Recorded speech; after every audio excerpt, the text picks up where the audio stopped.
I sketched 56 logos and I chose 15 out of this 56, and I will be vectorizing using Illustrator. In this video, I will be sharing with you 5 main lessons that I learned through this experience of vectorizing logos. So thank you so much for tuning in. Let's jump right into it. So first, I'm starting my process by exporting all the sketches, the photo of the sketches that I created in the first video to Illustrator and just like tracing it back. And here we go. Lesson number 1, lock your background as soon as possible. I did not do it till much later in the video, and I definitely experienced the struggles with accidentally moving it as I'm trying to trace the sketches. So it's definitely something that I will be doing moving forward. Lock your background. Even though I felt very ambitious in the beginning, I thought I can just freehand trace my sketches. Moving forward, I will be using simple shapes, and that's going to be lesson number 2. Use simple shapes. Lesson number 3, when creating a symmetrical design, just create one side first and just copy and reflect it to another one. And it's very simple to do. And I started doing it as I started to warm up, but that's not how it all started. Hand sketches are obviously not perfect. I was tracing them, I thought, fairly accurately, but as I hid my background to see what I'm actually doing, you can see that this is very not perfect. So what I realized is that just create one side, copy paste it, and reflect it. Lesson number 4, and I realized it as I was working this little bits of details, is that the lesser anchor points you have, the easier it is to modify the shape and create the shape. And it also will be helpful as you'll try to join the different paths, so create a separate shape. Like I've been struggling with this leaf for some time at this point, but it's, you know, it's all part of the progress, it's all part of growth. So I just realized, I'm like, yes, I'm just copying different parts, and instead I should just join all this paths, create it as a separate shape. And this way, once I figured that out, it was much easier to work with. And you know, you can group all these different elements, and it becomes much easier and more intuitive experience. I don't know why I decided here to go freehand with a circle, but I kind of realized pretty quickly that I could just use simple shape, and that's a lesson number 2. Use simple shapes. I'm glad I figured that out eventually. And the lesson number 5 is to use O as a shortcut for rotating, because I used to just do it through the mouse. So as you copy and paste, and you go into options, and then you choose transform, and then you choose rotate. So instead, you could just use O, and if you just drag it with your mouse, it's going to be very, very detailed. But if you hold shift while you drag it after pressing O, it will help you to snap to different positions, which I found incredibly helpful.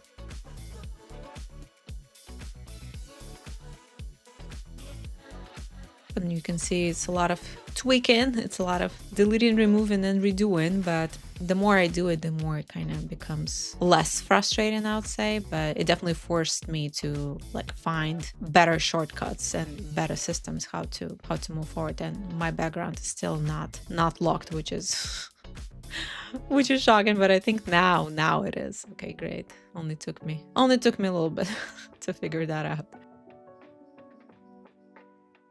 Overall, I thought it was pretty cool to transform the sketches I just drew with a pencil and a paper into vectorized copies. I rarely do that, so that was kind of marathon for me, but I enjoyed that. It was pretty cool to see they'll come to life. This one I struggle so much with because it's kind of offset ring shape, but not really. And I was so ambitious of like, I can just freehand it, and I can just offset the path, and it would just like do this weird thing. So I was trying to find the right approach to it. And if you can think of how I should have approached it, or if you've created similar shapes, like how would you do it? Because I'm thinking right now for the future projects, when I'm approaching this, I would probably create circle within a circle and try to just like shape it as I go, and maybe like 2 outer circles to create the top portion of the ring, and 2 smaller circles to create the lower portion of the ring, and shape them out. That's how I'm thinking now, looking back at this process, because it was painful, it was challenging, but I enjoyed doing it. So I kind of experimented what to do. Yeah, share your thoughts. How would you approach this?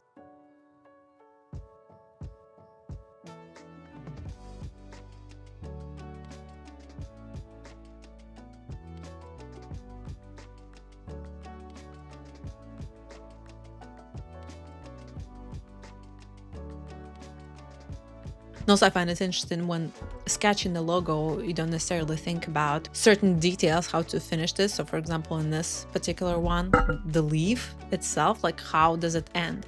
Because the line from the center of the leaf just kind of just ends, but when you vectorize, it doesn't really makes much sense. But yeah, as you can see, I'm finding the way how to make this shape in a way that kind of makes sense. Trial and error. Yep, and this is another reminder how useful it is to have fewer anchor points, because I can just remove them and join them and it doesn't break the entire shape. This line just abruptly stops, which I thought didn't look really good. I was like, okay, let me just close the entire leaf shape so it's kind of looks just like on top, almost like a jewelry. And since the jewelry brand, I thought it kind of makes sense. Even though I didn't sketch it, I kind of thought about it afterwards, and I was like, okay, let me line up all the stuff. In this one, I like this design, but I didn't anticipate how to actually do it. So I was just like, okay, I already know my tricks, but how in the world I would create this like a almost like a scale like thing. So I decided just do it. Let's just do it. Kind of jumped into it. I'm like, okay, let me just close off the shape and fill it up with white so I see what I'm doing. Since it's going all around the shape, it was a lot of copy pasting and adjusting, and it was interesting. Definitely. How would you approach this? Because as I'm looking at this right now and I'm strategizing how I would approach design similar to this in the future, I think what I would try to do that I haven't done before but I've seen people do is to create a custom brush with this shape, and when I create the basic shape of the heart, just replace the stroke with this custom brush. And I wonder if that would work. What do you think? If you haven't ever done this, what would you do? That's what I decided to do at the moment. Just manually go and tweak every single anchor point. And this is where I started to get pretty fed up with the whole thing. And I was like, there must be a better way to do that. And it kind of forced me to use pencil tool more, as I can just draw over the shape and it's gonna change it, which I thought was much more useful than tweaking separate anchor points that sometimes affecting the entire shape of this separate piece that I'm trying to make. And yeah, that was definitely interesting. But I'm happy I didn't shy away from recreating this design. And yeah, I think for the future, if I'm working on something similar to this, I will attempt to create the custom brush. And please share your thoughts, your suggestions, how you would approach this. I will be creating more projects like this in the future, and please let me know if you find this helpful. At this point, I was like, that's it. I'm just gonna copy paste it all the way down, and I'm gonna change details afterwards, which ended up saving me more time that I think I would spend tweaking each individual one as I'm creating this. But it still took a good amount of time. So yeah, it's definitely helpful to look back and kind of analyze, okay, what could have been done better. Yeah, I'm curious if the custom brush would maintain this effect of the tail of each piece going behind the front one. I don't know. I might test that just so I can be in peace, copy it and paste it to another side and be happy. So I actually ended up being pretty happy with this. I thought it would look very cool, look like a very cool earring, which since it's a jewelry brand, I thought it makes sense. I thought that design was the most challenging with this scale like pieces in the heart shape. So the rest of this felt like a piece of cake in comparison, honestly. And my cat is all over my laps. And when creating this kind of strokes, yeah, I definitely found that using pen tool was easier because it's less anchor points and it can be just straight line, because with a pencil it's a little bit more like a hand-drawn cartoonish, which still makes sense for certain strokes. But for this particular design, I thought, okay, let's keep that very straight, very sharp.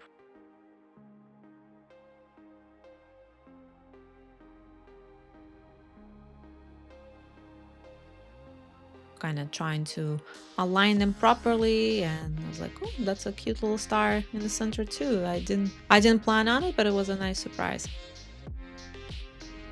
Here, yeah, I kind of like ooh, it's like a handmade and jewelry and a heart. So I was just trying to incorporate different elements, but I thought to leave this one a little bit less perfect to maintain this handmade vibe to it. And this is where, I am not obsessing about like having the perfectly symmetrical fingers or a heart shape. I thought it adds charm to it. Here I'm vectorizing 15 logos, and moving forward I will be selecting 5 out of the 15 to create additional variations and select which one gonna be the main logo for this jewelry brand.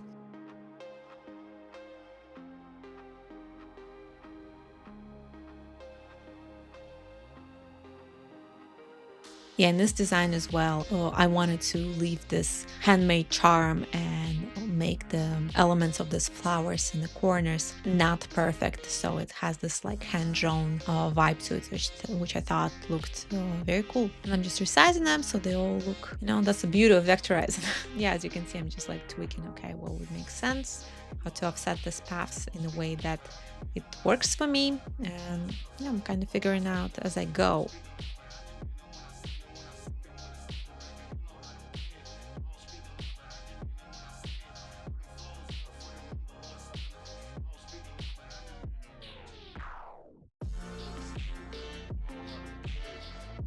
And let me know which design you like the best. Curious to hear your thoughts. And if you have design that you like the best, also tell me why.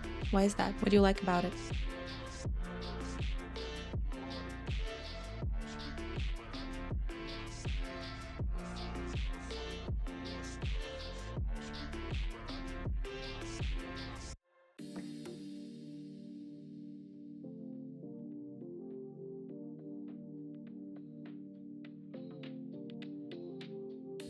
Here I also faced a little challenge. I was like, how would I create this moon? And I was tweaking it, offsetting the path, joining the anchor points, and then I just come up with a very simple solution later on. But I feel like I had to struggle for a little bit, but I ended up just creating the shape out of 2 circles, which ended up working perfectly and simply for me. But yeah, it's definitely a strange design, but I was like, okay, that's kind of unusual. Let me just vectorize it to see if I might like it more once I put it in Illustrator. It was interesting to create. I think it was useful practice in creating shapes out of different shapes, but I'm pretty sure I ended up not using it as my final 5. Spoiler alert.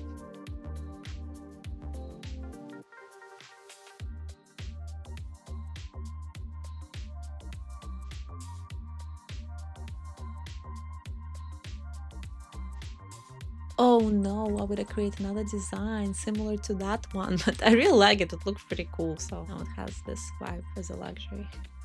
Luxury handmade jewelry. How crazy is that? Yeah, say hi, much beef. No, say hi, my slatky. Oh, my sweet boy. Yeah, which one do you like?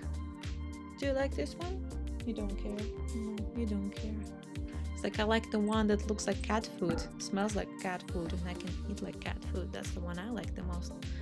Yeah. So at this point, I'm gonna use all the tricks that I learned so far, which is use simple shapes, create one side, reflect the side, use as little anchor points as possible, and use shortcut to rotate. Do not go through clicking your mouse every time. But overall, I really enjoy pushing myself out of my comfort zone of not only creating logos, but creating 56 sketches and then choosing 15. And in the next video, I will be selecting 5 out of this 15 that I just vectorized, and I will be creating a few variations of them to get them to a better spot where I will feel confident to choose the final one. I might be making it a little bit more complicated than it needs to be, but as I mentioned, I'm following the suggestions found in the book Logos at Last by Alan Peters. That's what I'm doing. 15 gonna go down to 5. I'll be showing next video which 5 I chose and which 5 I will be modifying. Which 5 did you like the best? Which one would you choose? I'm looking forward to seeing the next video, and I'll be showing you my process in taking them to a more finished look, and we're gonna go from there. Thank you so much for watching. I'll see you in the next one. Thank you. Bye.